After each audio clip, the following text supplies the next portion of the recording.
A year ago, at the age of 33, I found myself facing a divorce from my 39-year-old husband of 7 years.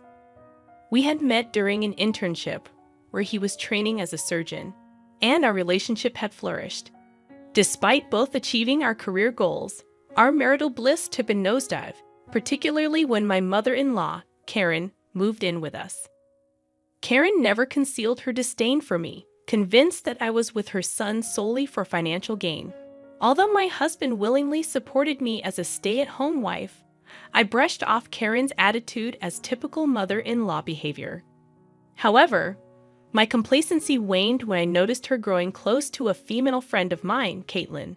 Karen consistently brought up Caitlin in conversations, even comparing us in front of my husband.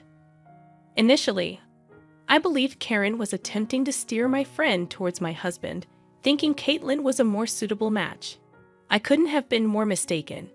It turned out that my husband was the one pursuing Caitlin, having cheated on me with her for over 2 years. When he finally requested a divorce, he openly admitted his infidelity and his desire for Caitlin to replace me in his life. The pain and anger I felt were magnified when he offered me alimony, which I promptly declined, wanting no part of his money. To add insult to injury, both my ex-husband and mother-in-law mocked me, claiming they were doing me a favor by offering a financial head start. They doubted my ability to survive without their support, confidently asserting that I would come crawling back within 6 months. Little did they know that as soon as the divorce proceedings were finalized, I had a different plan in mind. After securing a cozy apartment with my savings, I delved into the job market, eager to move forward. Soon enough, I landed an interview for a high-ranking position at a prestigious private clinic. It was there that I crossed paths with Garrett, my now fiancé, who happened to be my boss. What began as a typical office romance turned into a whirlwind. Within 4 months of dating, Garrett proposed, offering me the choice to continue working alongside him or opt for a comfortable life as a stay-at-home partner. As I navigated this new chapter, my ex-husband remained largely absent from my thoughts. Pride prevented me from indulging in the post-breakup habit of stalking his social media. However, about a week ago, my ex reached out, expressing a desire to talk. Initially, I dismissed and blocked him upon discovering the message's origin. Yet persistence prevailed, and the following day he showed up at my workplace. After some reluctance, I agreed to a lunch meeting, expecting a one-on-one conversation. To my surprise, his mother joined us. During the lunch, my ex went on a remorseful tirade, expressing regret for their past actions and desperately seeking forgiveness. The climax was their pitiful request for me to take him back. Unimpressed, I labeled their plea as pathetic and reminded them of their earlier prediction that I would be the one crawling back to them within 6 months. Despite my firm rejection, they persisted in begging, painting a picture of life returning to its previous state. As my lunch break neared its end, I firmly declined and asked them to leave me alone. I asserted that I now had a fiancé, who I proudly claimed was 100 times better than my ex-husband. Leaving the scene, I taunted my ex by vaguely mentioning my fiancé as someone from work. Upon returning, I shared the bizarre encounter with Garrett, who promised to investigate the situation. The next 2 days unfolded with an air of anticipation. Upon obtaining the information, Garrett's investigative team uncovered a disturbing revelation about my ex-husband. It appeared that, driven by ego and negligence, he had left an item inside a patient during one of his surgeries. The patient, upon discovering this, promptly filed a lawsuit against the hospital, which responded by terminating my ex-husband. The ongoing lawsuit posed a significant threat to his medical license. Understanding the gravity of the situation, I realized why my ex-husband and mother-in-law were desperately seeking my forgiveness. However, I turned to seek the perspective of others, posing the question, am I the a-hole for refusing to take my ex-husband back despite their pleas? In the first update, I shared that 2 days after the lunch confrontation, Garrett handed me an envelope containing a report filled with inaccuracies and lies aimed at discrediting me. It was evident that my ex-mother-in-law and her son were behind this attempt to tarnish my reputation. The letter emphasized my relationship with a coworker and referenced company policies, revealing they had done some research. Ironically, they failed to realize that my co-worker boyfriend was the owner who had implemented those policies. I chose to ignore their efforts, anticipating that it might not be the end of their schemes. In the second update, I confirmed my suspicions as letters inundated our mailbox, filled with complaints about me. Fake accounts posted negative reviews on our clinic's review site, all part of their orchestrated attempt to sabotage my career. Despite the fake nature of these accounts, the relentless assault on my professional reputation was unnerving. The situation made me reflect on the potential consequences had I not been in a relationship with Garrett. As I grappled with these challenges, I couldn't help but wonder about the lengths they were willing to go to destroy my career. The updates unfolded with a mix of gratitude for support received and apprehension about the ongoing efforts to undermine my professional life. I chose to build my life without them, refusing to be their lapdog once again. Contemplating revenge, I set my sights on something equally significant: his marriage. Aware of my ex-friend's jealousy, I envisioned her dismay upon learning that he was attempting to return to me, the woman they had deemed useless. Seeking a taste of their own medicine, I wondered what you guys thought of my plan. In the third update, I executed my revenge, creating a new Instagram account. I easily found my ex-friend Caitlin, who, despite her husband's job loss and impending court case, portrayed a life of luxury on social media. Her posts flaunted shopping sprees, cozy dates, and notably her pregnancy. Discovering that she had married the man-child ex-husband just 2 months after our divorce stung, considering the wasted 7 years of my life.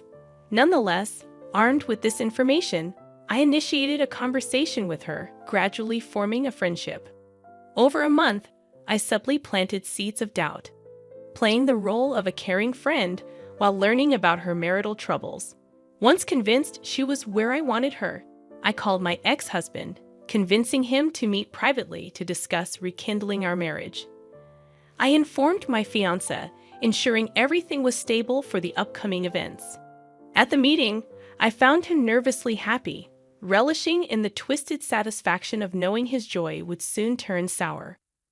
Implementing stage 1 of the plan, I set the rule that he must refer to me in the third person. Confused but compliant, he played along. Transitioning to stage 2, I used leading questions to extract information about his marriage. As expected, he unleashed a torrent of slander, detailing his unhappiness, lack of love for his wife, and regrets about leaving me. He even expressed distaste for the unborn child, wishing for a miscarriage. He willingly threw his current wife under the bus, outlining explicit plans to return to me at the first opportunity. Though some details are not safe for work, the outcome aligned perfectly with my expectations. He willingly exposed his true colors, confirming that my revenge plan was succeeding. Once I successfully deceived him into pouring out his heart, I sweetly assured him that I needed time to process everything.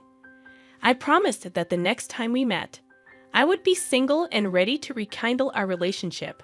He eagerly embraced this prospect, displaying childlike excitement. In that moment, a sadistic pleasure washed over me, knowing the imminent betrayal he was about to experience. Back home, I collaborated with my husband and a team of editors, marking the initiation of stage 3 of the plan. Recordings and videos were meticulously crafted to conceal my identity, yet emphasize my female presence. His words were strategically edited to magnify their negative impact.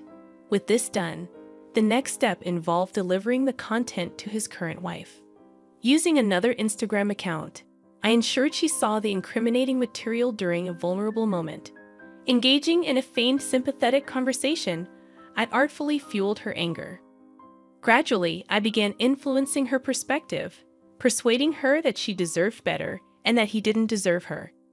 Eventually, I directed her towards the path of revenge. Continuing the act of a concerned friend, I encouraged her to divorce him and take everything, emphasizing that he wanted to return to his ex-wife. With the seeds of discontent planted, she fell into my manipulative web, convinced that leaving him penniless was the appropriate course of action. In the fourth update, I gleefully reported that my plan had worked. A week after the revelation, he called me in a fit of rage, threatening retaliation for deceiving him. Calmly listening to his tirade, I laughed with my fiancé, reveling in the success of my scheme. Soon after, I received a message from my newfound bestie, announcing the commencement of the divorce process. With the money I provided, she secured a formidable lawyer, ready to leave him financially depleted. As usual, I continued my manipulative influence, planting sinister ideas in her mind. Once convinced that she had turned against him, I disappeared, citing business as an excuse. The onslaught of letters also ceased, signaling the apparent success of my elaborate plot. So, it seemed they had finally realized I wouldn't be getting fired anytime soon. After the whole divorce ordeal and my ex-husband going off on me, I received a surprising message from him just 1 month and a few days later. He claimed he wanted to apologize for what happened. Initially shocked and suspicious, my doubts were confirmed when he suggested we have dinner on him as an apology gift. He also expressed a desire to discuss the possibility of rekindling or at least becoming friends again, emphasizing that we were friends before lovers. Discussing this with my fiancé, we both harbored suspicions and decided to play along. My fiancé had someone discreetly watch and follow him to uncover any potential ulterior motives. It didn't take long for the suspicions to be validated. 3 days before the planned date, he visited a store known for its background deals on certain substances, including roofies. Upon further investigation, it became clear that he intended to drug me during the date, film compromising scenes, and then use it as leverage for various purposes, possibly including blackmail, money, rekindling the relationship, or assistance with his court case. The horrifying realization of his intentions left me horrified. Reacting to this revelation, my fiancé proposed a counterplan, suggesting we give him a taste of his own medicine. The day before the scheduled dinner, we arranged for a male stripper to discreetly follow me on the date, keeping a distance until the drugged food or drink was switched. Once the effects kicked in, the stripper would intervene and capture the moment, intending to send the footage to his wife and those suing him. Executing the plan flawlessly, I met up with him on the arranged day, enduring another round of his apologies and remorseful speeches. He admitted to falsely accusing me of sabotaging his marriage, even thanking the unknown person behind it. While engaging in this conversation, I observed him drugging my drink, but managed to switch it in the nick of time. Once he consumed the tampered drink, I calmly excused myself to the bathroom, anticipating his inevitable follow-up. True to expectations, he soon entered the dimly lit hallway, only to be swiftly seized and taken away. The plan had successfully unfolded, and I awaited the aftermath of our strategic retaliation. I played my part by inquiring about him and settling the bill that night. The events of that evening were a blur, but the morning after, his wife texted me, claiming she was devastated. Apparently, the man she was divorcing, who was now expecting a child with me, had not only cheated on her with his ex-wife, but also with a man. It was a ludicrous situation, and though I struggled to maintain a composed demeanor, I kept up the act. Simultaneously, I continued with the lawsuit, and judging by the latest headlines, the video had reached its intended audience. That's the gist of what's been happening.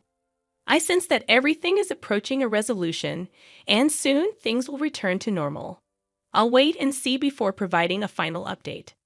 In the concluding update, I reveal that he lost everything, just as I desired. His marriage crumbled, and Caitlin took everything in the divorce, gaining full custody, child support, alimony, essentially every conceivable asset. The court case ended decisively against him, resulting in bankruptcy. The last encounter with him revealed a dire situation. Both he and his mother ended up broke and homeless, moving between shelters. Attempts to visit the clinic were thwarted by my fiancé's intervention, ensuring they never returned. As I prepare for my upcoming marriage, I reflect on the irony that he divorced me with the belief that I would suffer without them. Yet it's he who finds himself begging for scraps. I express not just their deserving fate, but the manifestation of karma. Grateful for the support throughout the story, I conclude, acknowledging that karma indeed has its way.